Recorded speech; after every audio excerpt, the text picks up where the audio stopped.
Présente. Monsieur Chalumeau-Gilles. Présent. Madame Pouillet-Claire. Présente. Monsieur Montchâtre-Janet. Pouvoir à Denis Wallet. Madame Lemonnier-Carène. Présente. Monsieur Chartier-Laurent. Présent. Madame Luçon-Sylviane. Présent. Monsieur Dodin-Serge. Présent. Madame Guérino-Nelly. Présent. Monsieur Marcel-Pirini, il est là. Monsieur Brasseur-Emmanuel. Présent. Monsieur Wallet-Denis. Présent. Monsieur Revillard-Martial. Présent. Madame Blondon-Céline. Présente. Blondon. Madame Bonin-Yolande. Présente. Monsieur Abraham Jean-Luc. Présent. Madame Daguet-Francine. Présente. Madame Trédéard Isabelle. Présente. Monsieur Uzel Guénaël. Présent.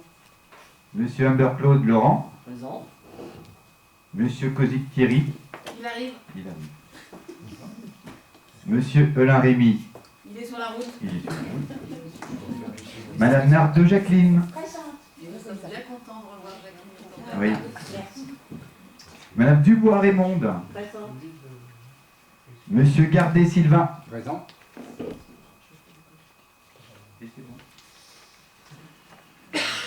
Merci. Bah, garde la feuille le temps qu'ils arrivent. Donc je vais passer la feuille d'émargement. Donc je vais commencer par vous faire part des décisions que j'ai prises depuis le dernier conseil municipal. Il y en a deux. La première date du 18 décembre, c'est une reconduction de la convention avec Sartel concernant l'implantation d'une armoire technique de télécommunication haut débit sur une parcelle communale rue des Écoles. La convention prend effet le 20 décembre 2024 pour une durée de 12 ans, soit jusqu'au 19 décembre 2037. Sartel versera à la commune d'Arnage une redevance d'un montant global annuel actualisable et révisable de 82 € TTC. Avec ça.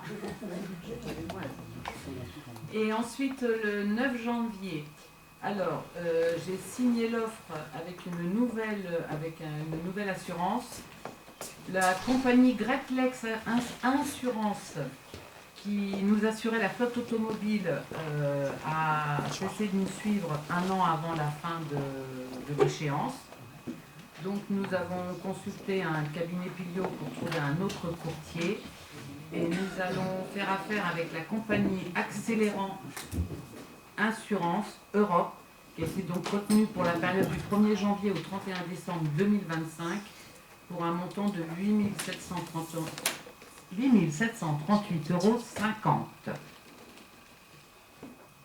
Et après, nous renouvelons tout le parc. Alors, 19h06, l'arrivée de M. Kozik. C'était pour les décisions. Je ne mène pas de remarques. Alors, ensuite, on va approuver le compte-rendu du conseil municipal précédent. Est-ce que vous avez des remarques sur ce procès-verbal? Non. Donc, vous êtes d'accord pour l'adopter? Qui est pour? Qui est contre? Qui s'abstient? Il n'y en a pas.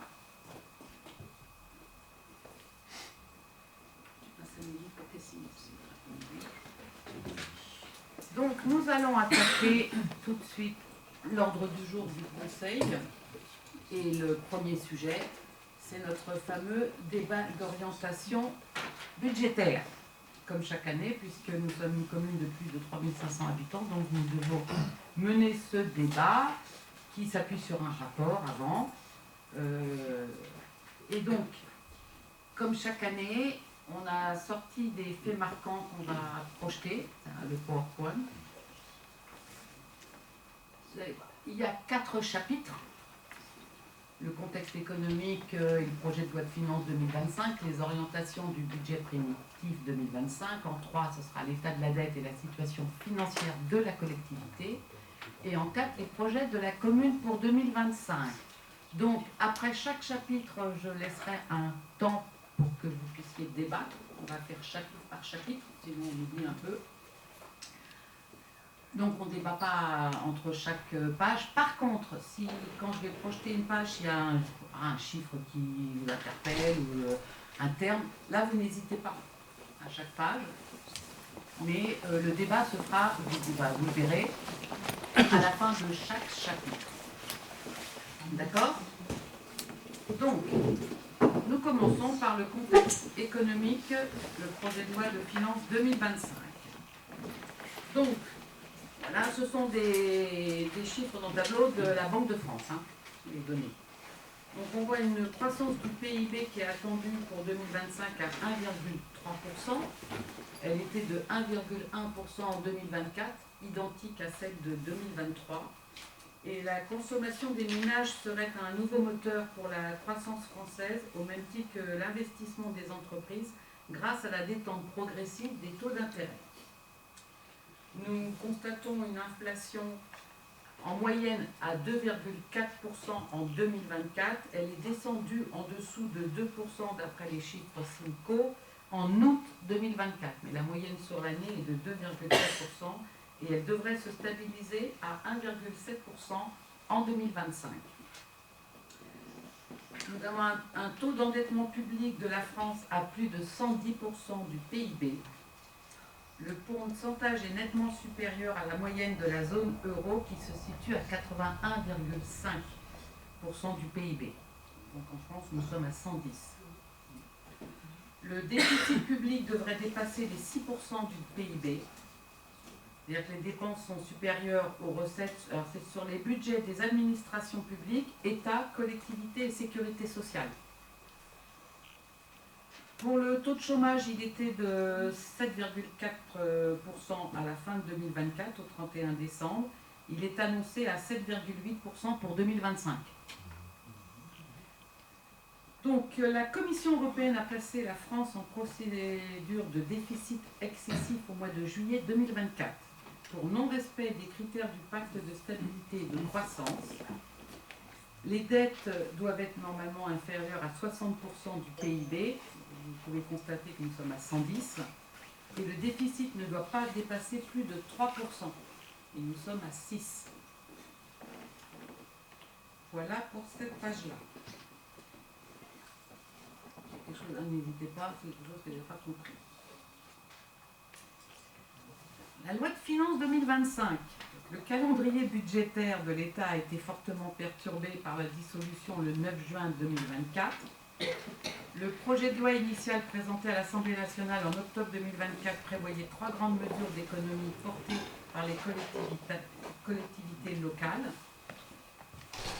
Alors en premier, donc pour faire une économie de 5 milliards, il était prévu des prélèvements auprès des 450 collectivités dont le budget est supérieur à 40 millions pour abonder le fonds de réserve, entre autres le FPIC, donc il prévoyait une économie là, de 3 milliards. L'écrêtement de la dynamique de TVA qui est reversée aux collectivités pour 1,2 milliard d'euros. Alors ça impacte surtout les régions et les intercommunalités. Et la diminution du taux de compensation du FCTVA pour 800 millions. Concernant le FCTVA, arrivée de Rémi Eulin à 19h12. Concernant le FCTVA, l'impact pour Arnage sur 2024 est de 12 000 euros. Normalement, parce que rien n'est figé pour l'instant, j'ai l'impression, on passerait de 16,4% récupéré à 14,8%. On verse 20%. Nous, on paye 20% de TVA, mais on n'en récupère que 16,4% pour l'instant. Et il était prévu qu'on en récupère plus tard 14,8%. À ces 5 milliards d'euros devraient être ajoutés les effets d'autres mesures économiques. La baisse du fonds vert de 2,5 milliards d'euros à 1 milliard.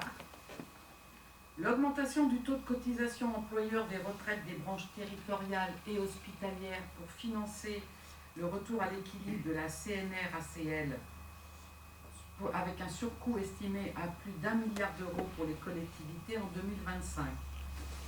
Il aurait fait le choix de 3% sur 4 ans, donc ça irait jusqu'en 2028, et le surcoût pour Arnage s'élèverait à environ 59 000 euros pour une année entière.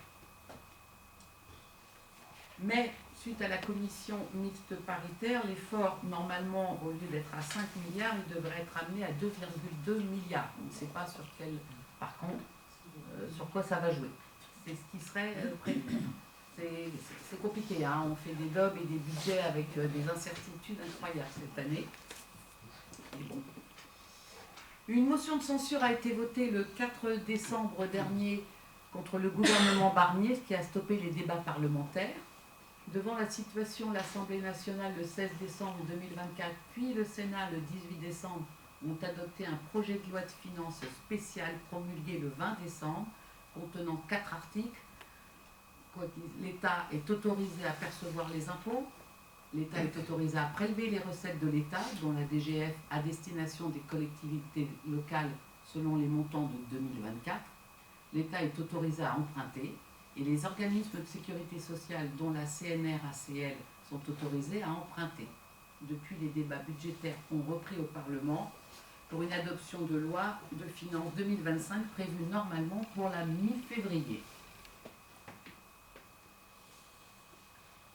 Malgré le contexte, le Nord Métropole continue à soutenir ses collectivités par déjà l'attribution de compensation, les AC, vous savez, suite au passage en FPU, pour un montant de 2 180 511 euros.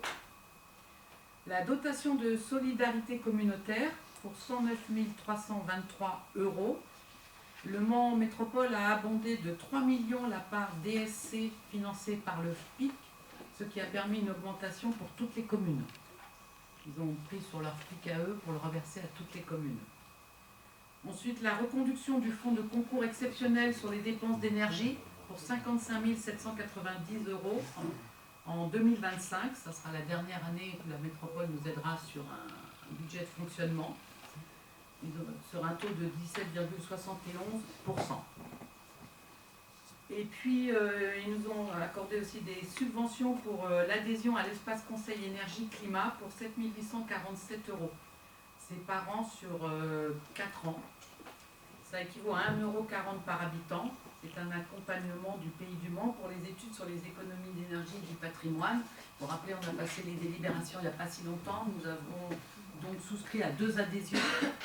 Une qui est payée directement par le Mans Métropole, mais la deuxième ne pouvait être payée que par les communes en direct. Donc nous l'avons réglée, mais la métropole nous la reverse sous forme de subvention. Voilà pour le premier chapitre. Donc je vais vous laisser la parole, je vais vous donner quand même 2-3 consignes, de façon à ce qu'on essaye de faire un compte-rendu le plus précis possible. Je vais vous demander d'ouvrir votre micro quand vous parlez, de vous nommer, pour qu'on ne reconnaît pas forcément les voix, de parler malgré tout assez fort, et surtout vous ne parlez pas les uns sur les autres. Si vous avez besoin que je remonte sur des pages pour votre débat, n'hésitez pas, je remonterai. Donc je vous laisse la parole.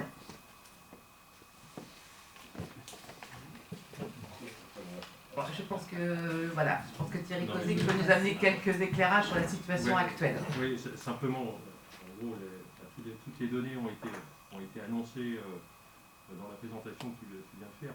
Simplement dire que le texte qui est issu de la CMP, donc la commission mixte paritaire qui s'est tenue jeudi et vendredi dernier, est revenu sur une partie de l'effort qui était demandé aux collectivités. Et c'est vrai que je limiterais mon propos à ça. Même si je défendais, je le dis très fermement, que ce ne soit pas les collectivités qui fassent les frais à un moment de l'incurie quand même des gouvernements Macron. Parce que si on en arrive là aujourd'hui, il faut quand même le rappeler, c'est simplement parce que depuis 7 ans, tous les ans, on a perdu 60 milliards de recettes. L'exemple très simple pour Arnage, c'est la suppression de la taxe d'habitation, par exemple.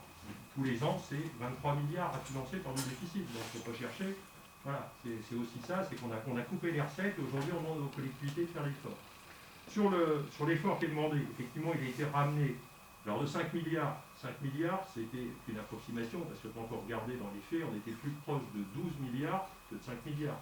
Les 5 milliards sont simplement sur des mesures qui concernaient directement le projet de loi de finances. Par exemple, la CNRACL, c'est sur le budget de la sécurité sociale, c'est pas inscrit c'était pas inscrit dans l'effort de 5 milliards. Ce qui est quand même la bonne nouvelle, j'ai noté notamment l'incidence pour Arnage sur le FCTVA. Donc, sur la proposition du Sénat, et ça a été retenu, c'est que tout ce qu'on devait prendre, notamment il y avait l'histoire de l'antériorité, puisqu'au départ il voulait revenir sur 2024 sur l'antériorité du FCTVA. Je rappelle, c'est le fonds de compensation de la TVA, c'est-à-dire qu'en fait les collectivités, quand elles font des investissements, elles reçoivent de la TVA sur les investissements qu'elles font. En fait, c'est le remboursement de TVA, pas au niveau de 20% comme c'est le cas pour les entreprises, pour un taux qui est inférieur, qui est autour de 16. Il y avait une volonté de le ramener à 14. Sur la proposition du Sénat, ce remboursement a été annulé. Donc là, voilà, il y a au moins 12 000 euros de plus. Enfin, on pourra compter sur 12 000 euros sur le budget de l'année prochaine. Oui, parce que ça nous impactait normalement. En fait, c'est une non-perte. Oui, en gros, on garde ce qu'on aurait dû avoir.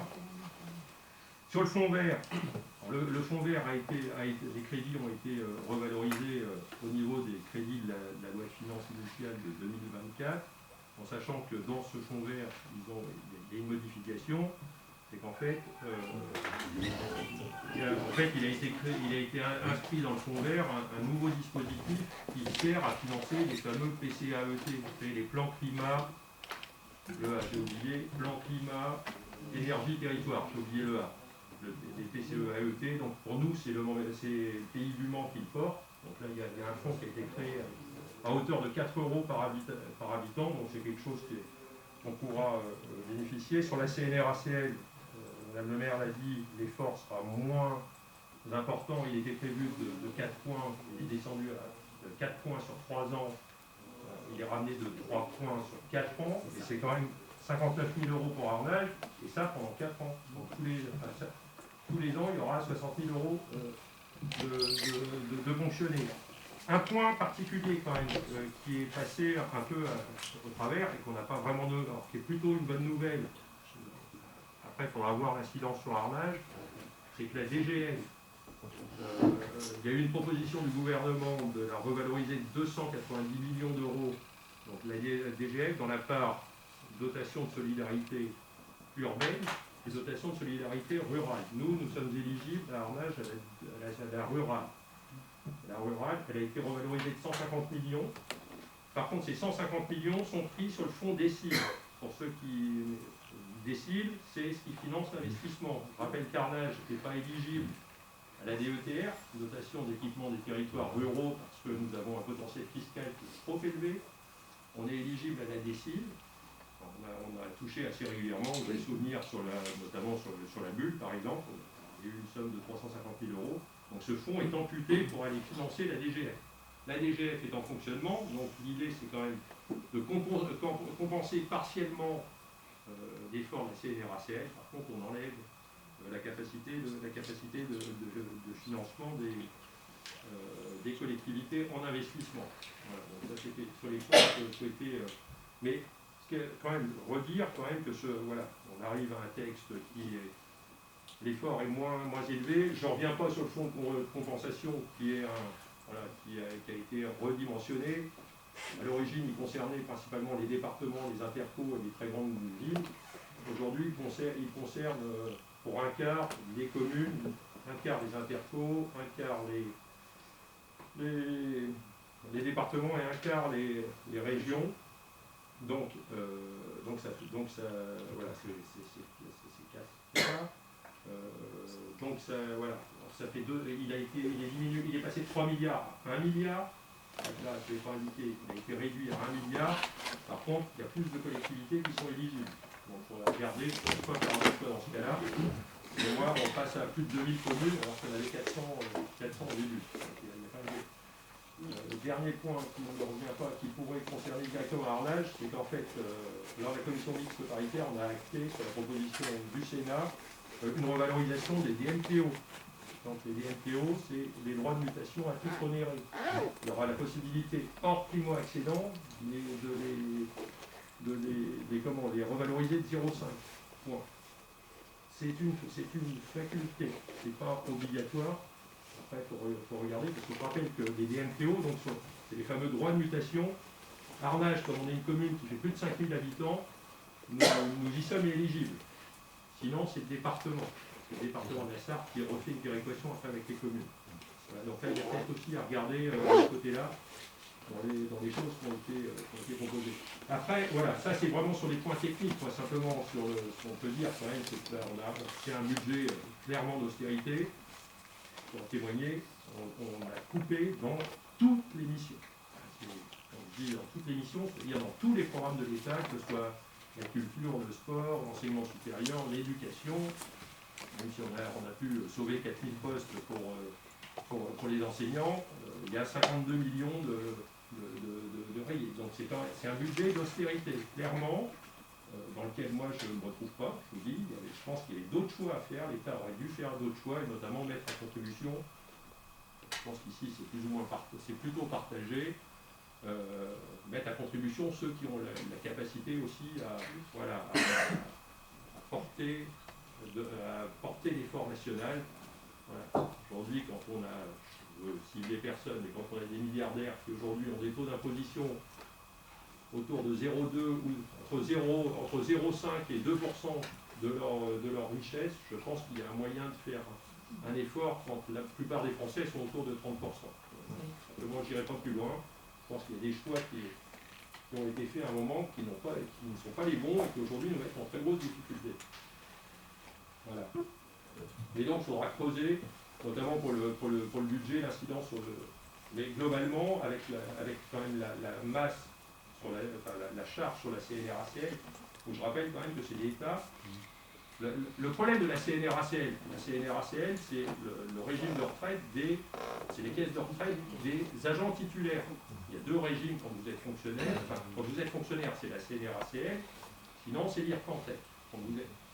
L'État a encouragé à embaucher des contractuels. Donc, plus vous embauchez de contractuels et moins de fonctionnaires, forcément, à un moment, il y a moins de cotisants, le régime se met en difficulté. Il faut savoir qu'il y a quelques années, ce régime était excédentaire et il finançait le régime IRCANTEC. Voilà, donc vous voyez, c'est le chat qui se mord la queue et aujourd'hui, donc, on demande aux collectivités un effort supplémentaire, alors que l'État a organisé en fait la fission du système. Voilà, je n'en dirai pas plus. Après, on peut en parler pendant des heures. Ce qui est intéressant, c'est ce qui suit. Merci. Est-ce que quelqu'un d'autre veut s'exprimer sur le sujet? Je partage globalement ce qu'a dit Thierry. Emmanuel Brasseur. Je partage globalement ce qu'a dit Thierry. Moi, ce qui m'inquiète fortement aujourd'hui, c'est ce que tu as dit sur le budget global de l'État, avec des baisses en termes de recherche, enseignement, éducation, et puis tout ce qui est écologie, environnement. Enfin, pour moi, ça me paraît être trois piliers quand même de la construction de notre avenir, l'écologie, l'éducation, la recherche. Et aujourd'hui, ça fait partie des domaines qui sont sacrifiés par l'État. Donc c'est un choix de budget que je conteste fortement et qui m'inquiète, tout simplement qui m'inquiète. Voilà, je ne vais pas rentrer dans le détail après de la politique nationale. Par rapport à l'impact de ce budget sur la commune d'Arnage, moi, ce que je regardais globalement, c'était nos prévisions de recettes. Alors, ça reste des prévisions, ça sera bien sûr à affiner. Mais en gros, donc dans les tableaux qui ont pu nous être fournis, on serait en légère baisse de recettes de fonctionnement de l'ordre de moins 1%. C'est des prévisions. Ah oui, ça sera juste après. J'anticipe un peu trop les choses, peut-être. Désolé. Oui. Après, tu pourras le redire, mais voilà, là, on n'est que sur le contexte économique. On est que sur le contexte économique, voilà. Bon, je reprendrai la parole tout à l'heure, mais pour dire qu'à mon avis, il y aurait eu d'autres choix à faire au niveau de l'État qui auraient été bien plus... On a déjà parlé de l'État, du gouvernement qui pointait du doigt les collectivités comme étant responsables en grande partie de la dette de la France. On a rappelé que ce n'était pas vrai, vu que c'est un pourcentage qui, je ne sais plus exactement combien, mais voilà, j'allais dire une dizaine de pourcents, de 9% du déficit de l'État.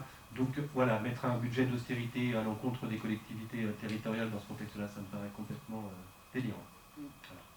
Et ça, simplement, si je peux rajouter un point, c'est vrai que là, on examine les propositions pour 2025.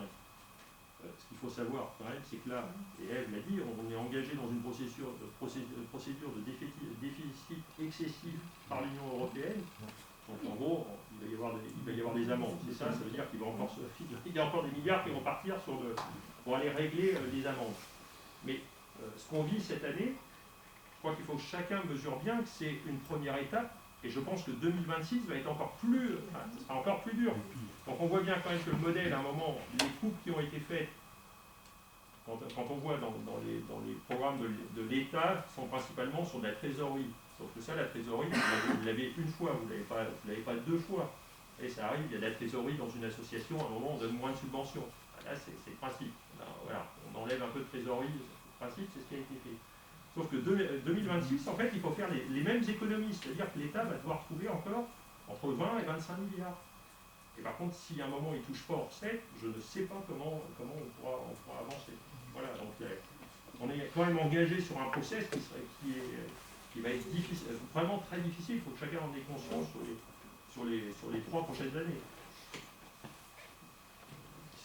Si on reste sur les mêmes choix, clairement, vous avez bien compris.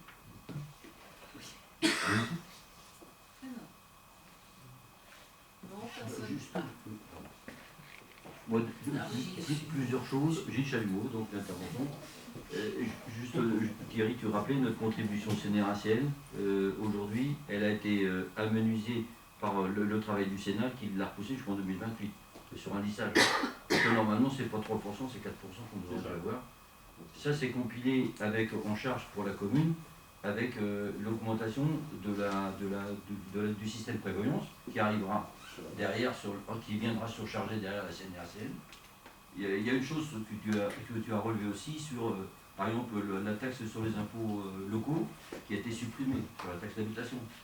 De nombreuses communes la réclament. Alors, ceux qui ont encore eu la chance de sortir sur des recettes de l'ATH, c'est ceux qui sont sur les littoraux, qui ont depuis peu les communes qui ont le droit de prélever l'impôt sur les logements inoccupés de vacances, pour les bases de vacances, par exemple, en l'occurrence. Les résidences secondaires.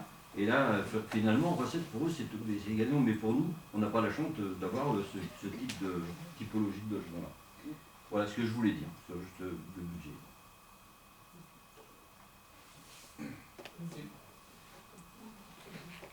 Laurent Chartier. Si, il y a quand même un élément qui me stupéfie à chaque fois sur le contexte national et international, c'est qu'à l'heure actuelle, au niveau européen, tout le monde est en train de s'inquiéter de la place de l'Europe sur l'échiquier mondial, et qu'il y a le rapport Draghi qui est sorti il y a quelques mois, qui estime que pour que l'Europe puisse faire face aux enjeux du XXIe siècle, il faudrait que l'investissement au niveau européen soit de l'ordre de 600 à 800 milliards d'euros par an pendant les 25 prochaines années. On nous parle de dette constamment. On nous parle qu'on ne peut plus faire face. Il n'empêche que si à un moment donné, on veut que l'Europe reste à un point d'équilibre dans le monde globalisé qu'on nous organise, ben, il faudra bien investir, il faudra bien trouver des ressources et il faudra bien faire appel à la dette, parce que la dette, ce n'est pas obligatoirement quelque chose de malsain. La dette, c'est aussi parier sur l'avenir, construire l'avenir en se dotant d'investissements qui soient dignes de ce nom. Et effectivement, c'est ce qu'on fait depuis des années dans les collectivités locales. On investit avec bon sens, avec discernement. Et comme le disait tout à l'heure Manu, l'endettement des collectivités locales est loin d'être un poids pour l'économie et au contraire un enjeu de développement, de croissance. Parce que, effectivement, si demain les collectivités n'investissent plus, on va droit à une crise économique d'ampleur. Voilà. Donc on est en plein paradoxe, mais j'ai l'impression que nos politiques ont du mal à comprendre.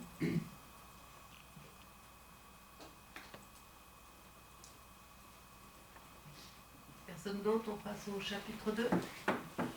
D'accord. Donc en 2, les orientations pour le budget primitif 2025. Donc les prévisions de recettes de fonctionnement. Donc il y a des sommes que nous n'avons pas encore à ce jour, donc nous avons mis des petits astérix.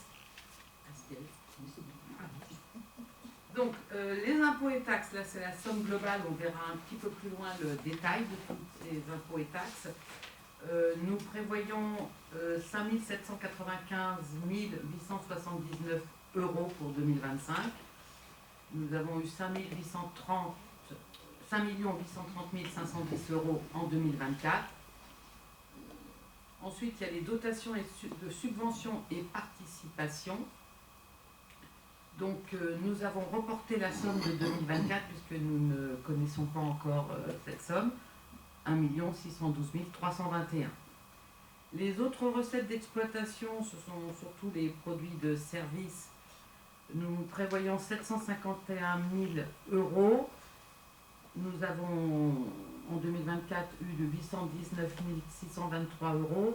Donc il y a toujours cette prudence au budget d'un côté et d'un autre, les produits de services vont beaucoup avec tout ce qui est l'enfance, les périscolaires, restauration, où nous avons moins d'enfants sur la commune cette année. Donc nous aurons moins de recettes. À côté de ça, c'est la recette, on aura aussi moins de charges. Mais sur les recettes, ça donne ça. Donc pour l'instant, nous pouvons tabler sur 8 159 200 € au total. Voilà. On vous l'a mis sous forme de graphique, un petit donut. Donc les fiscalités locales, hein, ce sont les impôts et taxes. Hein, vous voyez que c'est la plus grosse partie. La deuxième partie, ce sont les dotations, la tranche les plus importantes. Et ensuite, les produits de service. Alors, les produits de service, ça va aussi avec... Enfin, c'est le recette d'exploitation qu'on appelle nous, hein, d'accord? Ouais, c'est parlant sur les graphiques. Alors, ça, c'est suite à la commission finance. Les élus de la commission finance avaient voulu avoir le graphique dans le DOB de la DGF. Donc, on vous l'a mis. Alors, depuis le début du mandat, ils avaient fait cette demande. Donc, on voit qu'en 2021, après 2021, ça a baissé. Ça remonte gentiment, mais ça n'arrive pas au taux de 2021 encore. On est encore en dessous. Donc, voilà. On vous l'a mis. Alors, donc, l'évolution fiscale, notre fameuse somme là, des 5 795 879. Alors, en tout premier, c'est la taxe foncière et taxe d'habitation. Alors, taxe foncière pour eux, bâti, non bâti, taxe d'habitation sur résidence secondaire. En 2024, 2 186 402 €. Nous prévoyons là, pour l'instant, 2 208 482 €. Sachant que là, nous n'avons pas les taux, puisqu'ils n'ont pas été votés, on ne les a pas votés. Par contre, nous avons les bases qui ont été ajustées à 1,7%. Donc les bases sont comptées, mais pas les taux. Les attributions de compensation de Le Mans Métropole, donc là pour 2 180 511 €. Ensuite, les autres ressources fiscales. Donc c'est taxes publicité, taxes sur les pylônes, taxes électricité, les droits de mutation, le FPIC, pour 1 406 886 €. Donc nous avons été un peu prudents, nous avons mis 30 000 en moins sur le montant du FPIC, on a reporté le montant de 2023, donc par rapport à 2024 ça fait à peu près moins 30 000. Et c'est pour les taxes aussi, on positionne les montants de BP par prudence, on met moins 30 000. On n'est pas sûr de tout toucher. Donc c'est pour ça qu'on prévoit plutôt 1 406 886. Ce qui nous ferait donc notre fameux total de 5 795 879. Donc voilà, on voit des recettes légèrement en baisse, mais comme je vous l'ai dit, nous n'avons pas encore voté nos taux. Pour les dépenses de fonctionnement, donc nous prévoyons 7 207 297 €. Non, nous avons fait ça en 2024, nous prévoyons 7 593 641 €. Donc on va voir le détail des chapitres. Voilà. Donc dans le premier, le chapitre 11 et 65, charges de gestion, nous prévoyons 2 749 039 € en BP. Nous avons fait un CA à 2 517 683. Mais voilà, on n'est jamais à l'abri des fluides et des inflations. Donc en fait, pour l'instant, on reporte le BP 2024 en 2025. Pour les charges de personnel, alors ce chapitre-là, on le connaît, il a été validé à la commission finance RH. Donc on avait un BP 2024 à 4 651 757. Nous avons réalisé un CA à 4 582 026 euros, mais je ne sais pas si je dois dire ça, c'est grâce à des vacances de poste. Alors c'est plutôt, oui, sur les chiffres, on est content, mais dans le, c'est pas si évident que ça, travailler avec du personnel en moins. Donc c'est pour ça que nous avons réalisé ce CA-là, parce que malgré tout, nous avons eu des augmentations dans le courant de l'année, dont la revalorisation du point d'indice pour toutes les catégories, qui nous a impacté de 44 500 euros. Et la prime exceptionnelle du pouvoir d'achat que nous avons voté il y a quelques temps pour 36 600 euros. Donc vous voyez bien que malgré ces augmentations qui n'étaient pas prévues au BP, on a réussi à faire ce CA-là, mais voilà, à quel prix, j'ai envie de dire. Il nous a manqué des postes assez importants. Donc pour le BP 2025, parce qu'on les prévoit toujours au cas où, on ne désespère pas de les trouver dans le courant de l'année.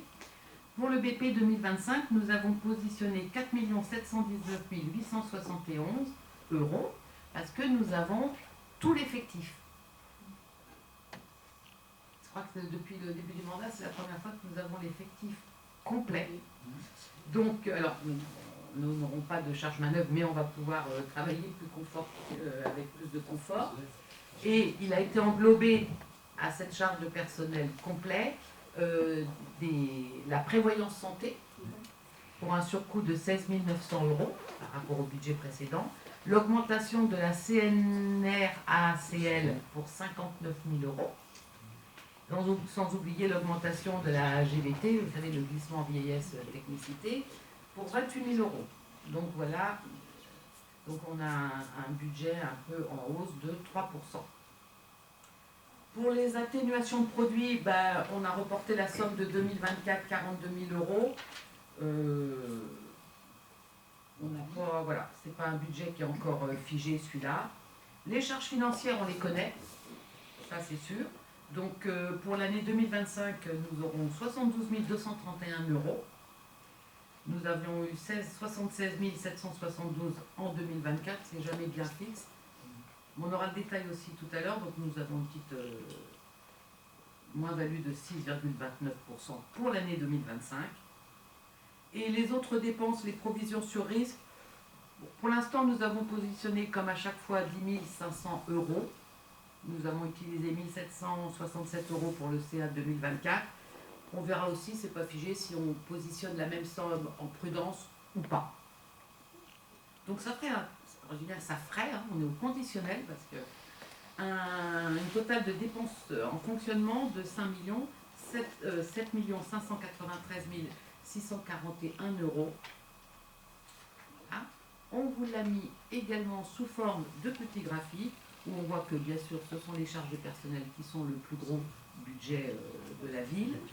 En deux, ce sont les charges à caractère général et en face, donc le bleu foncé et le vert, ce sont nos chapitres de charges de gestion. Il faut prendre le bleu et le vert, c'est le deuxième chapitre de dépenses. Voilà.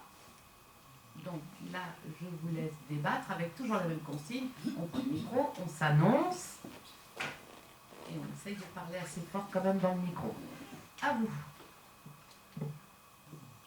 Emmanuel Brasseur.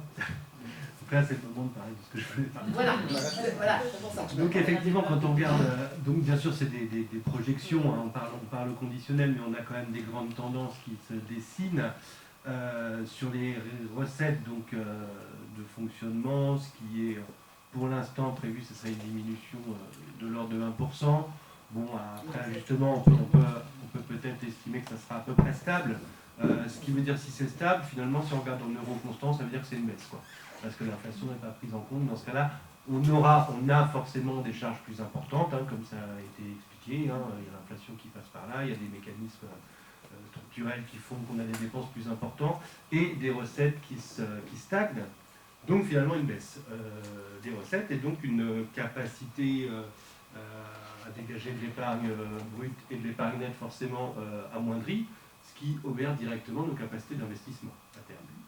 Donc c'est là où je rejoins totalement ce que disait aussi Laurent tout à l'heure, c'est que l'investissement dans les communes, c'est quand même ce qu'il y a de plus important. Mais c'est quelque chose de très important parce que c'est notamment la rénovation énergétique. On a pu voir, nous, à travers nos gymnases, à travers les projets qui vont venir aussi sur l'année 2025. Donc c'est quand même relativement inquiétant, sachant qu'on a quand même tout fait depuis le début du mandat pour essayer de maintenir une gestion la plus saine possible de la commune, en faisant attention bien sûr aux dépenses, en égarant aussi l'utilisation de l'argent public, et de voir que au bout de 4-5 ans de mandat, malgré tous les efforts qui sont faits, on est toujours dans la crainte et toujours dans l'obligation d'être très très très prudent et de ne pas pouvoir forcément mener toutes les actions qu'on aimerait mener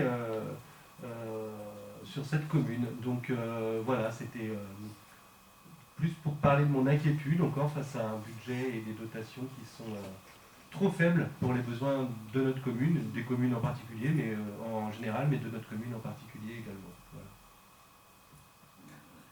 F-Sens, oui, surtout que tu parlais d'investissement, on a un programme, mais il y en a encore énormément à faire parce qu'on a 19 bâtiments et quasiment tous vont devoir être isolés, passer en LED. Donc on a, dans les années à venir, je parle, il y a un fort programme d'investissement à faire et à ce rythme-là, on ne sait pas, alors qu'on nous obligera à le faire. Ça va être compliqué, je suis d'accord. Est-ce que quelqu'un d'autre veut s'exprimer? Oui, j'entendais les annonces du gouvernement sur l'allègement des normes. Et ça, Dieu sait, si pour les collectivités, c'est hyper important. Parce que qui dit normes, derrière, dit forcément des dépenses ou de fonctionnement ou des dépenses d'investissement. En fait, c'est de l'obligation. En fait, on n'a pas le choix que de passer autre de ça. Et je pense qu'aujourd'hui, l'allègement dans ce sens-là de ces normes, parce que là, on n'arrête plus, quand on fait un bâtiment mis aux normes cette année, dans 2 ans, on pourrait considérer qu'il n'y est plus.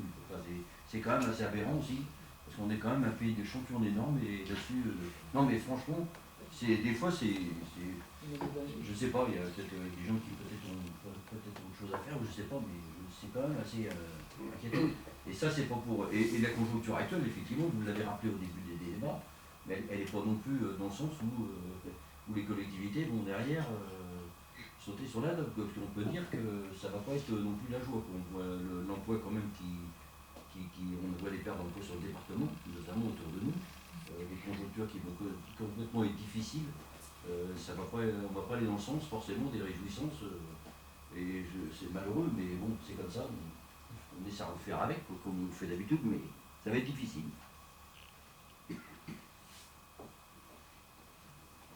Elles sentent surtout que normalement les collectivités de toute taille sont quand même ceux qui donnent le plus de travail dans le bâtiment.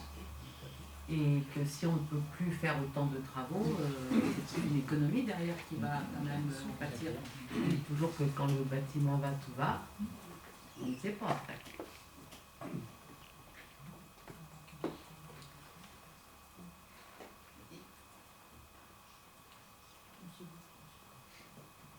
Sylviane Luçon.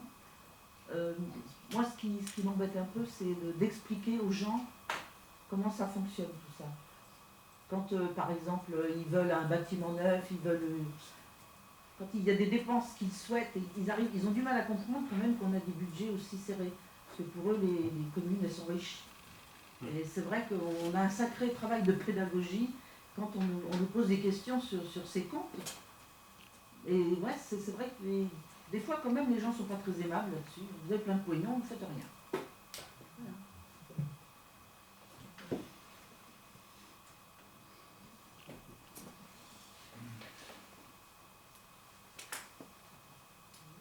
Voilà.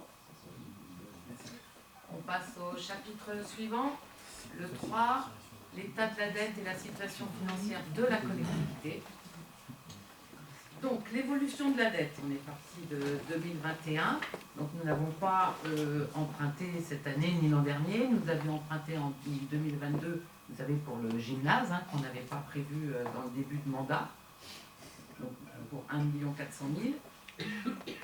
Alors,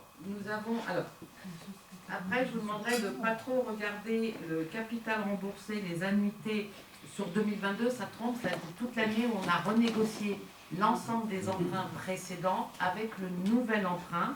Mais il était important quand même de laisser 2021 pour voir que, je pense, on a eu bien raison de faire, ça n'a pas été facile de faire le budget à l'époque et de le comprendre, mais de faire ce travail, parce que vous voyez que pour l'intérêt de la dette en 2024, on est à 73 000 €. Le capital remboursé est 273 000, ce qui nous fait des annuités à 346 000. Alors comme l'an dernier, c'est normal, puisqu'on a fait des emprunts, mais on ne sait jamais si c'est le capital ou les intérêts qui vont prendre le plus. Alors que donc en 2021, nous étions à 618 161, sans avoir l'emprunt du gymnase. Donc je pense que là, on a fait quand même le bon choix, on peut se conforter. Donc on a un encours de dette au 31 décembre à 4 359 582, parce que bien sûr on a allongé un peu les années de remboursement, hein, l'argent n'est pas gratuit non plus. Et la dernière échéance, donc vous voyez, devrait se terminer en 2039. Donc notre capacité de désendettement, hein, c'est donc le nombre d'années nécessaires pour rembourser complètement la dette, elle est passée à un petit peu moins de 5 ans. Et le seuil d'alerte est fixé à 12 ans. Donc c'est plutôt bon, on peut dire que la situation financière est quand même saine. Bravo.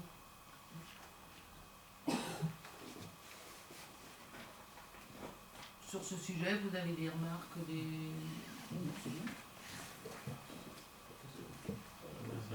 Simplement, on voit quand même que Thierry Kozik. Le fait d'avoir renégocié, ça a quand même ouvert des nouvelles capacités d'investissement en fait. Voilà, c'est aussi ça d'ailleurs, ce qui sera intéressant, c'est de voir dans les résultats qui suivent, c'est qu'en fait, le fait d'avoir moins de capital à rembourser, moins d'intérêt, fait que finalement, on a ce mémoire, je crois qu'on était à 500 000 et près de 250 000 d'intérêt, donc on était à 750 000 €. Là, on est autour de 340 000, 346 000. En 2021, on était à 618 161. En 2021. Ouais, et donc ça, il y avait des... Il y en a qui commençaient à s'arrêter. C'est ça, et on a été jusqu'à oui. plus de 700 000. Donc là, en fait, c'est 250 000 de moins, c'est aussi 250 000 € qu'on peut mettre dans l'investissement. C'est aussi important. Donc, voilà. C'était une très bonne proposition. Puis ce qui est intéressant, mais je crois qu'on le voit après, c'est que le stock de dette tel qu'il est aujourd'hui voilà, est conforme à ce qu'on peut faire. Donc, voilà. Je laisse Madame Le Maire présenter. Oui, je vous disais qu'on est à moins de 5 ans de désendettement. La capacité, hein, attention, c'est pas, on va aller jusqu'à 2039 pour autant, mais si on devait rembourser avec notre budget sans rien faire d'autre, on mettrait moins de 5 ans. Ah mince! Oui, donc je disais, on mettrait moins de 5 ans si on devait consacrer nos finances qu'à rembourser l'emprunt.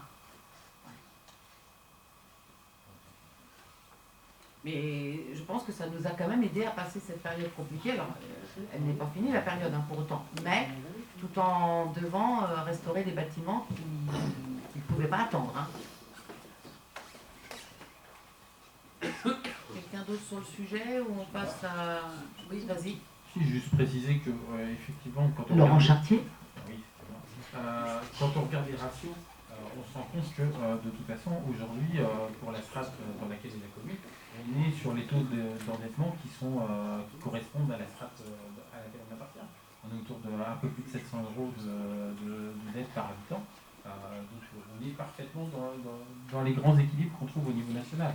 Donc on n'a pas à rougir, bien au contraire, pour notre situation. Parce que l'alerte est à 12 ans, mais je crois que la surveillance est à 8, hein, c'est pas ça qu'on a dit? Oui, c'est ça. Hein, voilà, donc on est quand même en dessous de 5. pour l'instant, de ce côté-là, on est bon. Ça laisse, si jamais il arrive une autre tuile, ça laisse quand même un peu de marge d'emprunt.